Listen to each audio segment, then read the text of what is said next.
নমস্কাৰ, মই মজিদ। বন্ধুসকল, পলকতে চামক আজি 9টা গুৰুত্বপূৰ্ণ খবৰ। প্ৰথমটো খবৰ, আজিৰ পৰা আৰম্ভ 2025 বৰ্ষৰ মেট্ৰিক পৰীক্ষা। এইবাৰ ৰাজ্যৰ মুঠ 944টা পৰীক্ষা কেন্দ্ৰত অনুষ্ঠিত হ'ব মেট্ৰিক পৰীক্ষা। আৰু এইবাৰ মেট্ৰিক পৰীক্ষাত অৱতীৰ্ণ হ'ব সৰ্বমুঠ 4,29,448 গৰাকী পৰীক্ষাৰ্থী। আৰু ইয়াৰে ভিতৰত 1,90,653 জন ছাত্ৰ আৰু 2,38,795 গৰাকী ছাত্ৰী। বিগত বৰ্ষতকৈ এইবাৰ 48,142 গৰাকী ছাত্ৰী বৃদ্ধি পাইছে। আৰু বিগত বৰ্ষতকৈ 31টা পৰীক্ষা কেন্দ্ৰ বৃদ্ধি হৈছে ৰাজ্যত। লগতে বিগত বৰ্ষতকৈ 8,720 গৰাকী পৰীক্ষাৰ্থী বৃদ্ধি পাইছে ৰাজ্যত। আৰু মেট্ৰিক পৰীক্ষাত অৱতীৰ্ণ হ'বলগীয়া প্ৰতিগৰাকী পৰীক্ষাৰ্থীলৈ জনাইছো আন্তৰিক শুভেচ্ছা। পৰৱৰ্তী খবৰ, ৰাজ্যৰ পঞ্চায়ত নিৰ্বাচনক লৈ আহি গ'ল নতুন খবৰ। নিৰ্বাচনৰ বাবে সম্পূৰ্ণৰূপে সাজু হৈ আছে চৰকাৰ প্ৰশাসন। আৰু এইবাৰ নতুন পদ্ধতিৰে অনুষ্ঠিত হ'ব পঞ্চায়ত নিৰ্বাচন। ৰাজ্যত মেট্ৰিক আৰু হায়াৰ ছেকেণ্ডাৰী পৰীক্ষা শেষ হোৱাৰ লগে লগেই অনুষ্ঠিত হ'ব পঞ্চায়ত নিৰ্বাচন। এই ঘোষণা মন্ত্ৰী জয়ন্ত মল্ল বৰুৱাৰ। পঞ্চায়ত নিৰ্বাচনক লৈ আহি গ'ল নতুন খবৰ। মেট্ৰিক আৰু হায়াৰ ছেকেণ্ডাৰী পৰীক্ষা শেষ হোৱাৰ লগে লগে ৰাজ্যত অনুষ্ঠিত হ'ব পঞ্চায়ত নিৰ্বাচন। এপ্ৰিল মাহত নিৰ্বাচন অনুষ্ঠিত কৰাৰ বাবে সাজু হৈ আছে চৰকাৰ প্ৰশাসন। আৰু পঞ্চায়ত নিৰ্বাচনৰ বাবে সকলোকে সাজু হোৱাৰ আহ্বান। পঞ্চায়ত নিৰ্বাচনক লৈ সাজু হৈ আছে বিজেপি। মন্ত্ৰী জয়ন্ত মল্ল বৰুৱাৰ পঞ্চায়ত নিৰ্বাচনক লৈ এই বৃহৎ ঘোষণা।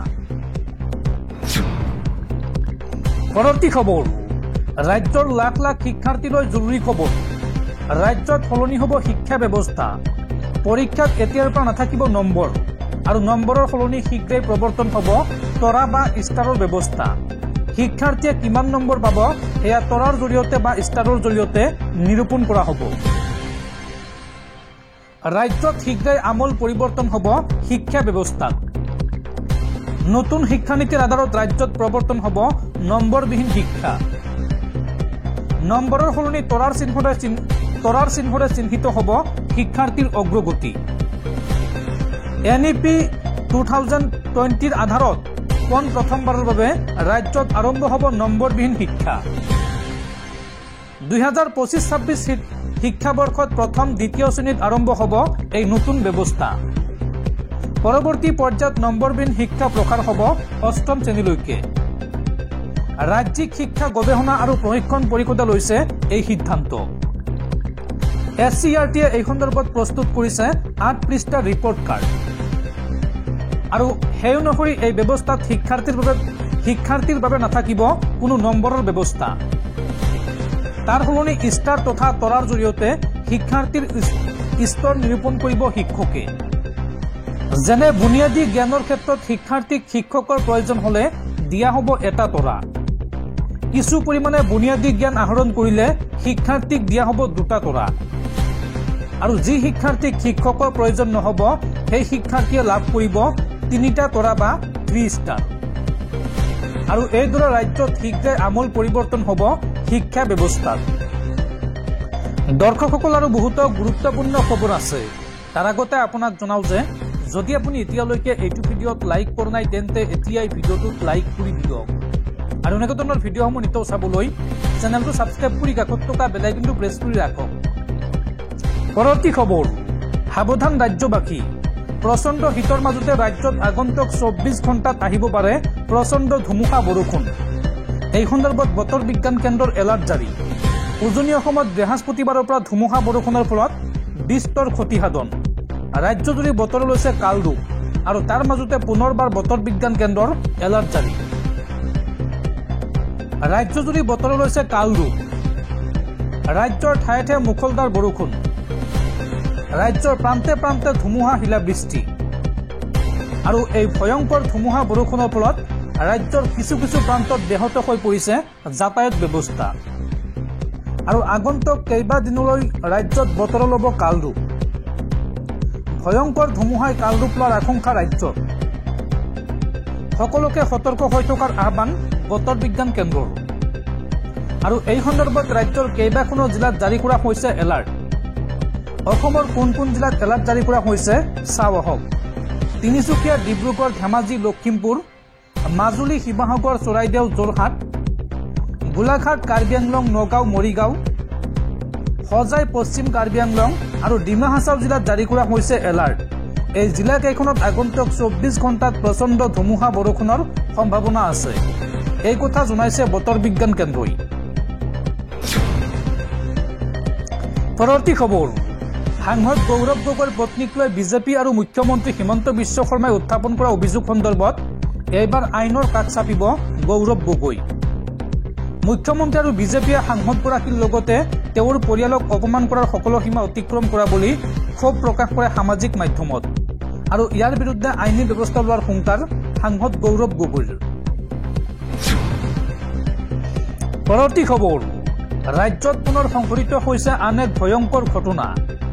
এইবাৰ এগৰাকী 13 বছৰীয়া কিশোৰক ডিঙি কাটি হত্যা। ছফিউৰ ৰহমান নামৰ এগৰাকী 13 বছৰীয়া যুৱকৰ ডিঙি কাটি হত্যা কৰা হৈছে। 11 ফেব্ৰুৱাৰীৰ পৰা নিৰুদ্দেশ হৈ থকা মানকাছৰৰ ছাত্ৰ ছফিউৰৰ সৈতে শোকাবহ ঘটনা। ঘটনাস্থলীত উপস্থিত হৈ তদন্ত আৰম্ভ আৰক্ষীৰ। ৰাজ্যত পুনৰ এগৰাকী ছাত্ৰৰ সৈতে সংঘটিত হৈছে ভয়ংকৰ কাণ্ড। ডিঙি কাটি হত্যা এগৰাকী 13 বছৰীয়া কিশোৰক। অসম মেঘালয় সীমান্তৰ পাহাৰত উদ্ধাৰ হৈছে কিশোৰটিৰ মৃতদেহ। আজগৰ আলীৰ 13 বছৰীয়া পুত্ৰ ছফিউৰ ৰহমানক হত্যা।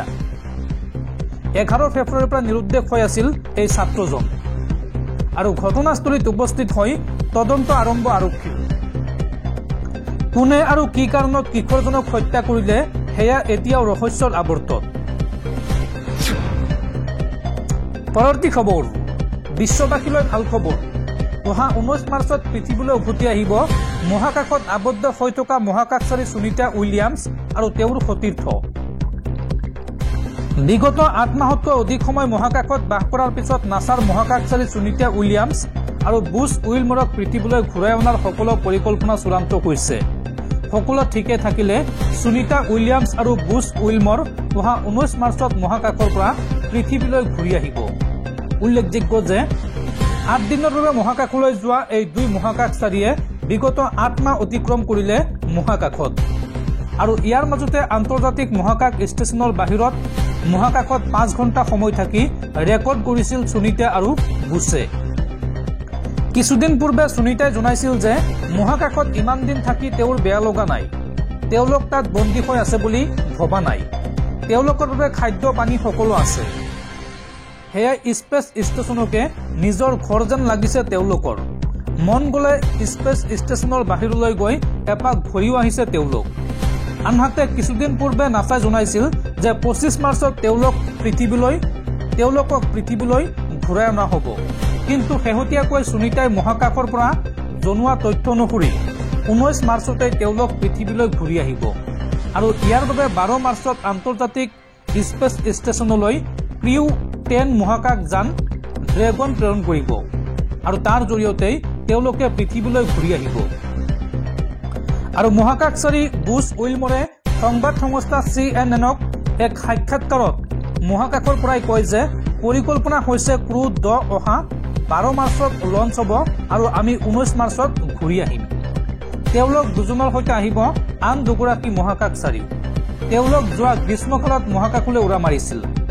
সুনিতা উইলিয়ামছ আৰু বুছ উইলমৰক পৃথিৱীলৈ ঘূৰাই অনাৰ তাৰিখ প্ৰকাশ পোৱাৰ লগে লগে এতিয়া বিশ্বজুৰি উৎকণ্ঠাৰ সৃষ্টি হৈছে। পৰৱৰ্তী খবৰ, দেশত সলনি হ'ব মুখ্য নিৰ্বাচনী আয়ুক্ত। 17 ফেব্ৰুৱাৰীত দেশে লাভ কৰিব নতুন নিৰ্বাচন আয়ুক্ত। 18 ফেব্ৰুৱাৰীত অন্ত পৰিব বৰ্তমানৰ নিৰ্বাচনী আয়ুক্ত ৰাজীৱ কুমাৰৰ কাৰ্যকাল। আৰু 17 ফেব্ৰুৱাৰীত নিৰ্বাচন আয়ুক্ত নিযুক্তিৰ বাবে গুৰুত্বপূৰ্ণ বৈঠক অনুষ্ঠিত হ'ব। প্ৰধানমন্ত্ৰী নৰেন্দ্ৰ মোদী, বিৰোধী দলপতি ৰাহুল গান্ধীৰ উপস্থিতিত হ'ব এই বৈঠক। আৰু নিৰ্বাচন আয়ুক্ত নিযুক্তিৰ বাবে আইন মন্ত্ৰালয়ৰ তৎপৰতা। 3খনকৈ সংসদীয় কমিটিৰ বৈঠক অনুষ্ঠিত হ'ব 17 ফেব্ৰুৱাৰীত। আৰু উক্ত দিনে চূড়ান্ত হ'ব দেশৰ পৰৱৰ্তী নিৰ্বাচন আয়ুক্ত। পৰৱৰ্তী খবৰ, দেশত বন্ধ হোৱাৰ দিশে আন এটা বেংক। এইবাৰ মুম্বাইৰ নিউ ইণ্ডিয়া কোঅপাৰেটিভ বেংক বন্ধ হোৱাৰ আশংকা। বেংকটোৰ পৰা ধনৰ লেনদেন কৰাত RBIয়ে জাৰি কৰিছে প্ৰতিবন্ধকতা আৰু ৰিজাৰ্ভ বেংক অফ ইণ্ডিয়াৰ নিৰ্দেশৰ পাছতে গ্ৰাহকসকলৰ মাজত হাহাকাৰ পৰিস্থিতি। উল্লেখযোগ্য যে বিগত 13 ফেব্ৰুৱাৰীৰ পৰা বন্ধ হৈ পৰিছে বেংকটোৰ সকলো একাউণ্টৰ লেনদেন।